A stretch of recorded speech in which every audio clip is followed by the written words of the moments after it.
speaking of Indy, obviously AR is always going to be a point of emphasis on here. One, with us being Gator fans, is excited to see, what he's doing out there in Indy, but then also two, your direct competition this year. We've also got to think about C.J. Stroud and Houston. We probably should check into him. I saw Bryce Young slinging the ball a little bit.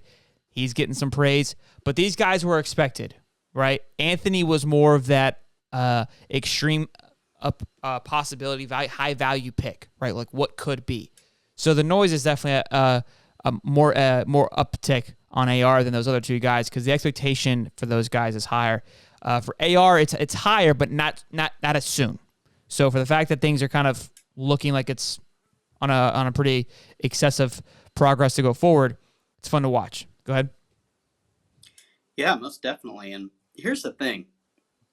AR, the Colts media team is just plumb terrible.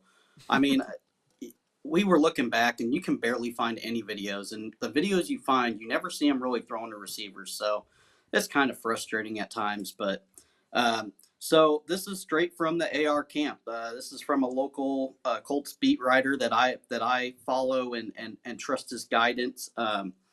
He's been with the Colts for about 15, 20 years. So, he's not all sunshine pumping. So if there's something wrong, he'll definitely put it out. But, AR in typical fashion, he's dazzling the Colts front office.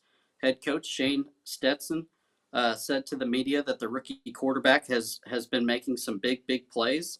Some stuff is definitely next level and some just absolute wow moments, which we all knew that was going to happen, right? But AR still has a lot of work to do to get him exactly where we want him to be. Wide receiver Isaiah McKenzie, and I pronounced that right because last week I got totally obliterated about a tight end that is a kind of a nobody, and so I went ahead and wrote down the wide receiver's name this time. He talks about how accurate he is. He says, man, you flip around and that ball is humming and it is right on the numbers, right where you want it. Good catchable ball. He has seemed to take some mustard off of it, which I think obviously was an issue at Florida. He only had the one ball and it was 1,000-mile-an-hour laser beam. But he said, yeah, I caught a 40-yard bomb from him last week and it was on a rope and it was a thing of beauty. So, AR is just doing AR things, and we all knew it was going to happen. Now, I'm really surprised about how much they're gloating about his throwing capability, because I thought it would be a little bit more about his athleticism, and we haven't heard a single thing about that. It's a good point. And I think something, too, we saw it last year a lot. Before the game, just his personality, super calm, cool, collected guy. Always just having a good time on the football field. Could always fling it 1,000 miles down the football field. Never had an issue doing that. It was always the touch, like you said. But I think his season in Gainesville, at Gainesville, and this is something that I prefaced time and time again when I said he's going to go to the NFL draft. It was such a vacuum that season. And to play in the swamp, to play in front of Gainesville, to play for Gainesville, to play for Florida, it's brutal. Coaching there is brutal. Yeah. The fans, we are insane. So when you're in this scenario with got Coach Billy coming in, all the lights are on him, there's a ton of pressure there to do well. Then the injury to Jack Miller, I'm sure that played a factor into his ability to be himself. There's a lot behind the scenes that we're not going to know. We may never know. And now he's in a place where all that goes away. There is zero pressure for him to be successful in year one. Zero. There's expectations for him to have progress, but which would be considered success. But what I mean by success is having a winning football team, right? So I expect to see a lot of good things out of AR. What's going to be interesting to see is once that ball gets rolling, because again we saw him. I mean, he clutched up at the Utah game. I felt like that was a pretty big time game. It was once he kind of, settled down, I don't know if he heard the noise or whatever happened, that's when things started to kind of eat away at him, right? I'm assuming. I'm trying to piece together stuff here, but it's going to be interesting to see with all that away, are we really going to see the version that we talk about week in and week out and the version that the NFL scouts saw at the Combine? What'd you say? Yeah. So, and I will say this: the last little tidbit I had here, and I wanted to give you your chance to talk, but it seems to me that most Colts media members and a lot of the front office think that he will be the day one starter for Week 1, and that it is his job to lose. Really?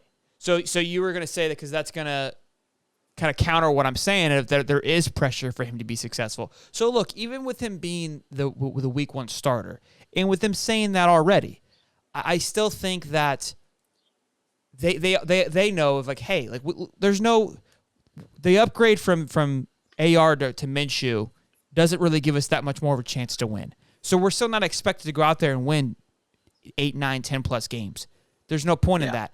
We're giving you the reins now because we know that Gardner may win us 2 more games than you will, but that doesn't do us anything for the following year.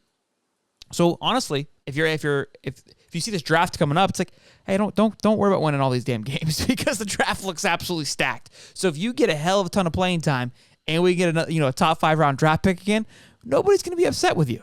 Think about Trevor Lawrence's first year. Think about Trevor Lawrence. Trevor Lawrence was a first round, number 1 overall draft pick. Atrocious first season. They get to go back the next year and get another first round draft pick, which you could argue we may have dropped the ball a little bit, but we got another season coming up, so we'll see how he does. And then look what happened, right? Look what the following season they were able to do, right? Trevor got to play. They went all in because there was a lot of talk. Is Trevor going to be the guy? So forth. I want to say Minshew was still there at that time, right? Same kind of scenario, same exact scenario. And it was like, what's the point of wasting this on Minshew? We can just go ahead and give it to him now and let it rock and roll. Who cares what happens year 1? Nobody's going to care. Now, you're losing life in Jonathan Taylor, things like that, because running back's life is short. So there is obviously some downplay to it, but the Colts can't go into the season thinking, hey, we're going to be a playoff team. No, not at all. So I stand by what I said. The pressure I don't think is going to be the same because you can't have one of those seasons in Gainesville. There isn't a down year. I mean, even though we had a down year, you can't go into that year like, hey, this is just like kind of like a progress year. Those don't exist. Yeah, and I think he learned a lot from that. And I think that he learned essentially like, I just got to be Ant. I have to be me. I can't let the outside noise of Florida affect me, and it did at times. I'm gonna keep saying it. The Kentucky game, he was rattled.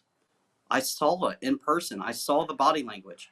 His head was down. It wasn't him. He wasn't smiling. He wasn't laughing. He just had his head down and kept saying, I got you guys. I got you guys. I'm going to try to make it work.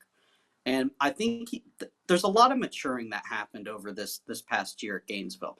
Guys, a couple years ago, Felipe Franks goes viral after shushing the crowd. That's how much heat is on at Gainesville. Am I wrong? Yeah, no, look, and something to say, I was going to kind of go into that as well, is with Anthony playing from Gainesville, playing in the Swamp, playing in the SEC stadiums, playing in NFL stadiums are not nearly as insane. So it's crazy to say that. It's not crazy to say that. It's fact because it's not as intense. The pressure is not there. There's NFL fans, they're crazy, they're wild. It's not nearly the same. We even had Townsend on from the Kansas City Chiefs, and I asked him like, what's it like punting in a professional stadium versus a college stadium? He's like, Arrowhead is probably the closest thing to an SEC stadium. Arrowhead. So closest stadium, thing too. He put SEC at the top level. When we know college football is absolutely insane. So in a way, I mean, he's not obviously downgrading, but he's taking a step back out of the mayhem that was probably causing a lot of his downfalls in that first real season of his. So